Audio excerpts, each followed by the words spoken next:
yeah, if we don't do any editing because the podcast is just us just talking, and so it's not a big deal. Yeah. It's a little bit of a different early winter, isn't it? I mean, we had snow and then we went with, now it's 40, what is it, 40 degrees 40 today? degrees out today. But I hear long range forecast, end of January, more snow, cold temps again on the way. Yeah. I told Becky, we're going to get it. We always get it somehow. Some. Have you lived in Wisconsin all your life? Most of my life. Okay. Born and raised in Wisconsin Dells. Okay. Graduated Wisconsin Dells High School back in '74. And post high school, did some traveling with a buddy and I, the two of us around the country. And then decided to go to school. Went to school for radio and TV broadcast up in Minneapolis. Really? Yep. And then landed my first job after school. Came back to the Dells to work one last summer in the Dells. And then got a job. My first job in radio was in North Las Vegas. KMJJ. KMJJ. Yeah. Yeah. It's west of the Mississippi, so it's the K's. Yeah. Except for KDKA in Pittsburgh. I think that's the only K. Okay. I did not know that. Because I learned that in broadcast school, because I went to communications school too. I was in radio for 30 years. So what size, was that an AM or FM station? It was an AM. It was. I forget. It's been so long. 50,000 watts or something like. It was that's a big AM station. Yeah, it was a big AM. It broadcast into California. Wow. Yeah. Was it able to stay full power at night, or did it have to shut down at the daylight? Because that was the shift that I had, so I'm assuming it was full power. 50,000 watts. I hope so. Yeah. Yeah. Otherwise, I Not was just reaching anyone. Yeah, 50,000 watts when a lot of the other AM stations have to go to, the lower power. Mm-hmm. I mean, because I grew up listening to WLS in Chicago. Oh, sure. Yeah. And WNBC in New York. I mean, you could get it here. It was a little bit staticky, but you could get it because everybody else had to shut down their power. So yours was a 50,000. That's a big That's what I remember station. anyway. Yeah. What were the call letters again? I think it was KMJJ. KMJJ. I think. I could be wrong about that. But Do you remember the KMJJ? The tagline? Yeah, no, I don't. I did know. And I worked as a studio engineer. I wasn't an on-air talent. Okay. I didn't know at all, because we know each other a little bit, and especially through Hudson, but I had no idea that you were in radio at all, any parts of radio. It was short-lived. Was it really? So what made you get into like that part, like for college, and like when you went to school, you talked about how, like, what got you into that? Like, was that something you always wanted to do? Or? No, it wasn't anything that I always wanted to do. Spending years working as a tour guide on the river gave me the confidence to speak in front of people. My friend that I traveled the Western States with, for the winter months for 2 years, he was interested in going to this school. And I was like, yeah, I got nothing else to do. I'll go along with you. So I enrolled. He didn't. Oh, no. That's a twist of fate. To enroll. Yeah, exactly. That's funny. We were supposed to keep this adventure going, you know. And so what did he do then? Just keep traveling? He was a musician. Oh, okay. And became a full-time musician. Okay. And I decided, well, I committed to going to school. I'll do it. And how long? It was only a 9-month. Oh, it was really? a tech school. Yeah. Okay. Yeah. I mean, it was just hands-on, get in there and go from there. Was that like the reason it was short-lived because you're like, this isn't for me, or? Yeah. Like I said, that I was a studio engineer at that station, working the overnight shift, the graveyard. Yeah. We had no on-air talents. I was mixing their pre-recorded introductions for songs onto over the song. Yeah. So I had like 4 reel-to-reel decks going, and the cartridge, I forget what they're called. For the commercials. Wow, that's crazy. But I had to make it sound like it was live. Mm-hmm.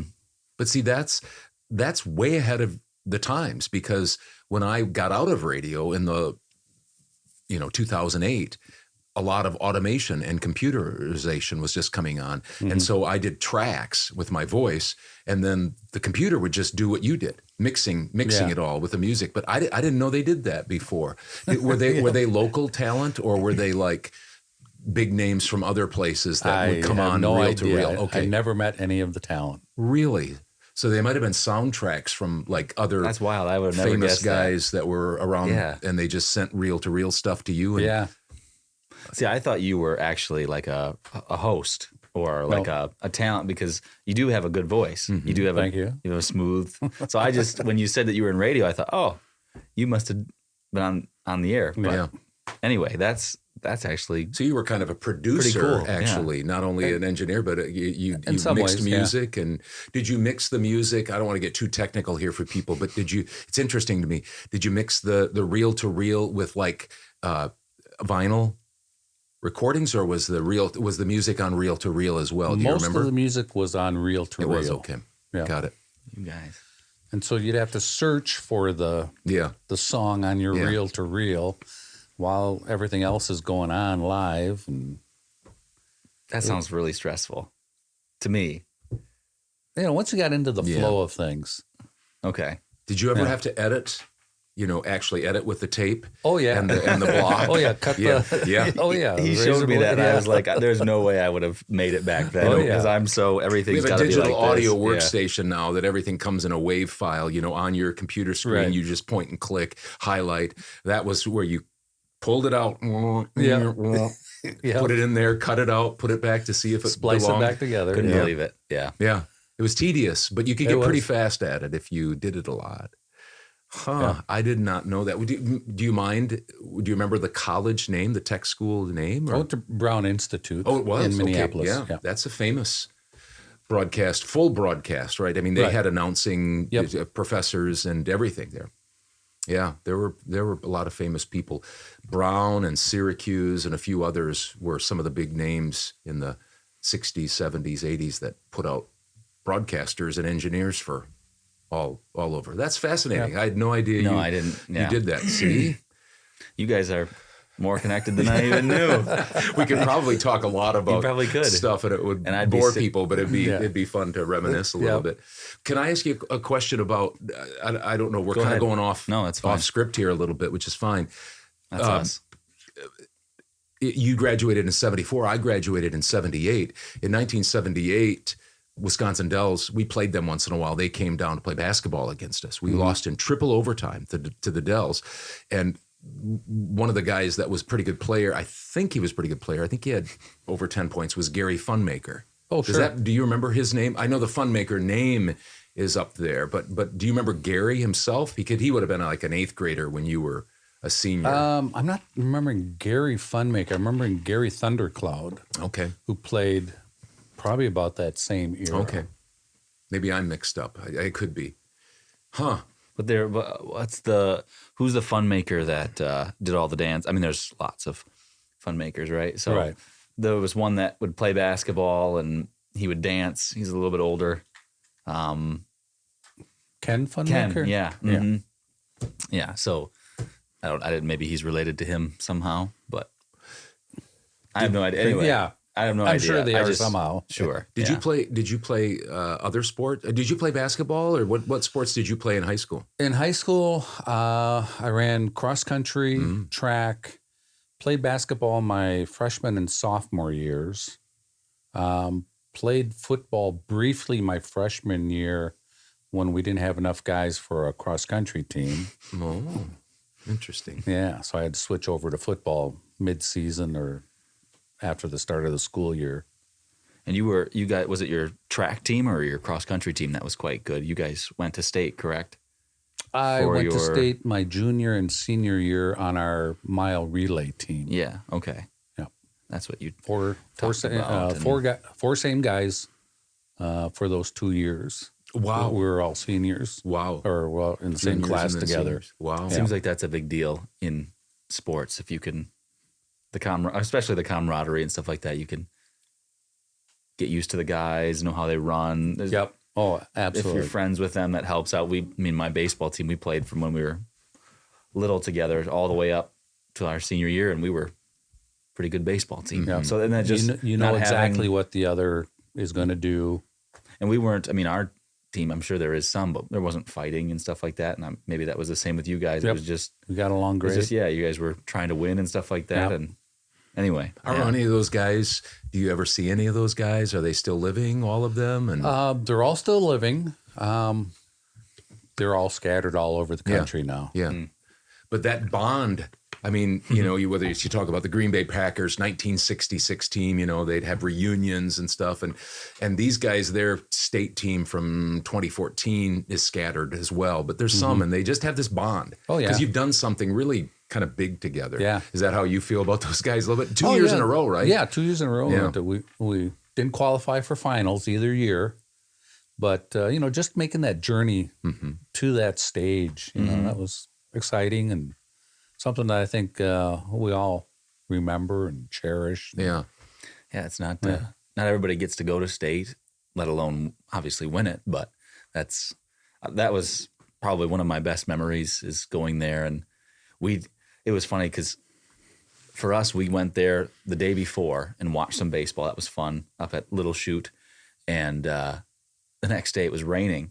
So our game got pushed all the way till like 11 o'clock at night.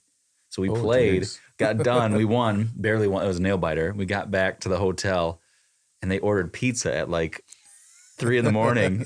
And then we had a game the next day, which got pushed back, of course, because all the other games were pushed back. I think we ate like 3 meals there. We were there for like 3 days and we had like 3 like specific meals. So it was just funny, just hanging out with the guys. Didn't get much sleep, but created memories. It's always imprinted. Where was the state track meet then?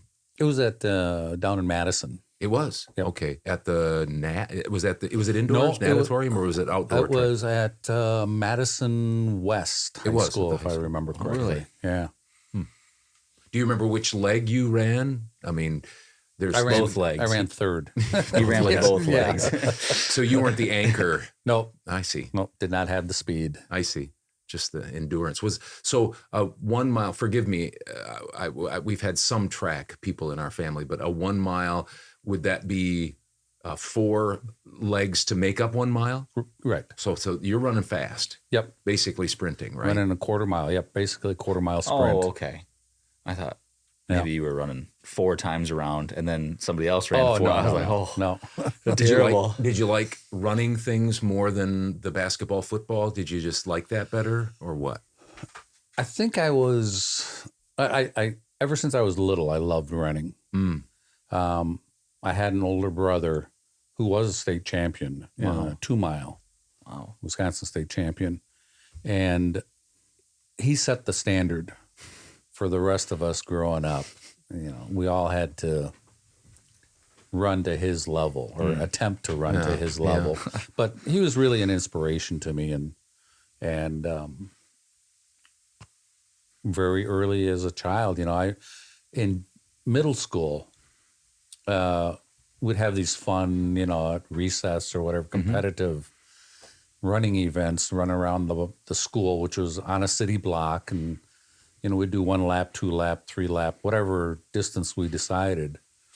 I think pretty much 6th and 7th, 8th grade, I was undefeated on those. I was undefeated in our Phi Ed. We had the 600-meter run. Okay. Every year I won that.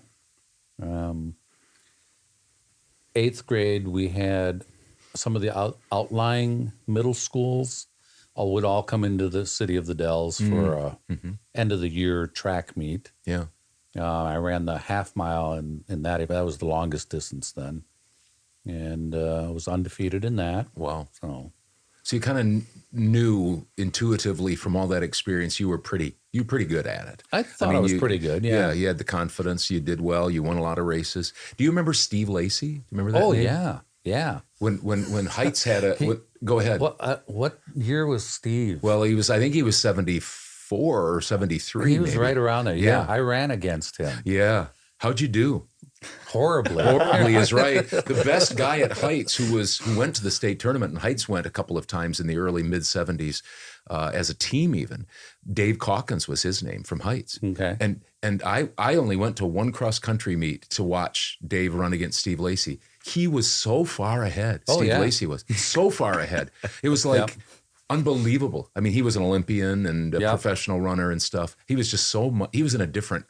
Yeah, I want to say he must have graduated 72 or 73. I know I was an underclassman. We had an indoor meet down in Madison at the, whatever it's called, at the field house. Okay. And my goal was not to get lapped by him. You'd tackle him if you needed to, trip him as Yeah, he's he was coming. like, I mean, to compare yourself to him was like, I mean, like Dave Calkins. He was the second best runner in the state that year, but he was far distant second. Yep. Yeah. Steve yeah. Lacy, Dave Calkins, and the rest of us. Yeah. Yeah. You can imagine. Yeah. Yeah. He was just a freak, kind of. Now, you mentioned that your half brother, Mhm. and you before we started recording, was that the brother that passed away? Yes. Okay. Yep. And how many other siblings do you have? Well, let's see. Depends on which way angle you want to go. Oh, okay. I'm an adopted child. Okay. Ever since I was a young boy, I've known who my biological mother was. Okay. And I've always had a relationship with her and the other siblings. She had 10 children. 4 of us were given up for adoption. Okay.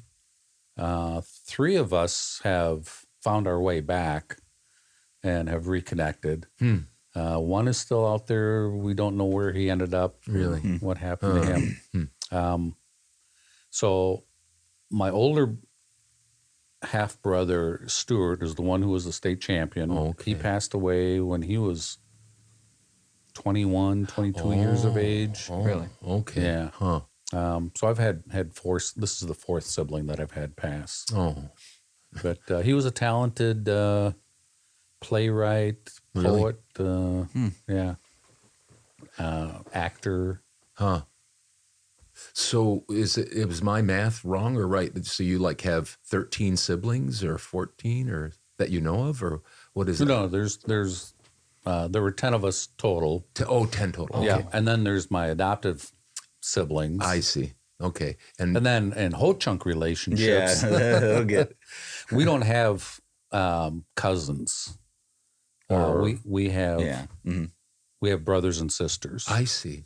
So, as an example, my mother's sisters, Mother's sisters would be our aunts. Your- We would call them you- aunts, right? but they are to me a mom, A mom. a mother. Mhm. So consequently, all of their children are then my brothers and sisters So instead how- of a first cousin. So you don't have aunts and uncles technically, right? No, we do have aunts and uncles Oh, because it that was depends the- on yeah. it depends on which side of, if it's a paternal side or maternal side. Oh. That's right. I was gonna say I couldn't remember. I knew you didn't have cousins because it was always Yeah. So Yes, would it- you help us out? I mean, do you mind just explaining this a little bit more? Because it's fascinating to me. Or maybe that's too complicated, but the I maternal... always have a hard Let me time try. explaining. Yeah. But just so I know, the maternal side would be then your mother's? Would they be, your aunts Right, would kind of be your right. mother's? Okay. Yeah. That makes kind of sense. So yeah. any of my mother's brothers are my uncles. Uncles. Oh, interesting. Okay. that is different. Yeah. And then your dad's side, they'd be your dad's. Yeah. Correct. Jajis. Yep. Yeah. Is that unique to Native Americans, do you know, or do other... Good question. Peoples do that. I'm not sure about I don't- any other indigenous Huh. groups. And That's then the uncle very interesting. plays a very important role Okay. in Ho-Chunk culture. Huh. The parent, our belief is the parent, their responsibility is to nurture and love the child. The uncle is the disciplinarian. So if the child is getting out of hand, all the parent has to do is say, "Hey, I'm going to call Dega." Is our word for uncle? And enough's enough. Just the mere threat usually of calling Dega. Is that because the parent would they say that there's wisdom in that because the parent can get too close to the child and miss some things, and the uncle could come in and maybe see things objectively, and there wouldn't be such a bond there? Or what? How would you describe that? Would you have any? I think a lot of it had to do with, again, the parent nurturing the child and loving that child, and there's that relationship that builds from that kind of relationship. And then if you have to discipline, then there can be that headbutting and resentment, tension, that kind of tension. Conflict. I see. But and the you uncle, get an outsider, yet it's part of the family, right, who still loves you and cares for you and wants the best for you, can come in as a third party, if you will. Yep. Come in with the heavy hammer and leave.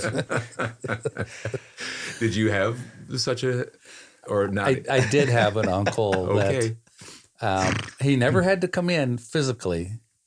Just the mere threat of my mother calling him. Wow. That was enough. That was enough to straighten up. Yep.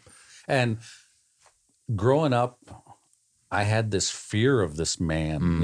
He was this horrible, mean guy. And as I got older and became an adult and got to know him, really a very loving man. I mean, he had this gruff exterior, but very compassionate and understanding. And that is very different from the culture that I grew up with. Not that your uncle couldn't threaten you, but it wasn't his responsibility, right, like it is in your. How about that? We always refer to an uncle as Uncle Fun.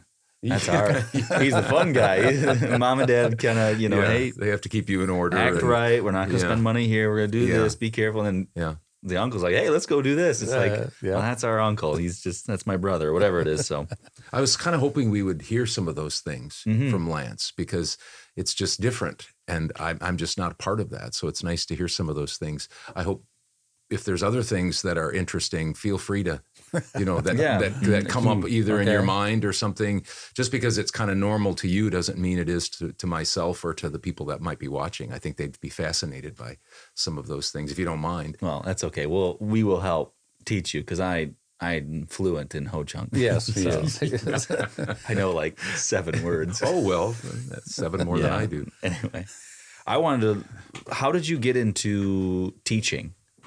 And did you teach at Baraboo or the Dells? I was employed in the Wisconsin Dells School District. Mm-hmm. I had operated businesses for many, many years in the Dells. My parents operated a Native American museum north of the Dells for many years. That cultivated an interest, I guess, passed down just because I grew up in that environment of learning about Native cultures, visiting other Native nations. So after my stint in Vegas, my father passed away, and I came back to help the family out with the business. Ended up staying, got involved in the Stand Rock Indian ceremonial because I had the radio broadcast background. My aunt, who was managing the Stand Rock Indian ceremony at the time, said, I want you to be the master of ceremonies. I was only 23 or 24 years old at that time, and in my mind, every master of ceremonies had always been an elderly gentleman with a big booming voice. And she insisted that I do it. She was my aunt, my mom, so I did. Eventually, over the years, she stepped aside. I got into management of the Stand Rock Indian ceremonial. Eventually, that fellow stepped aside, and I took over the operation of the ceremony for many years. I had my run there. I think I ran the ceremonial for maybe 8 or 9 years. Had started a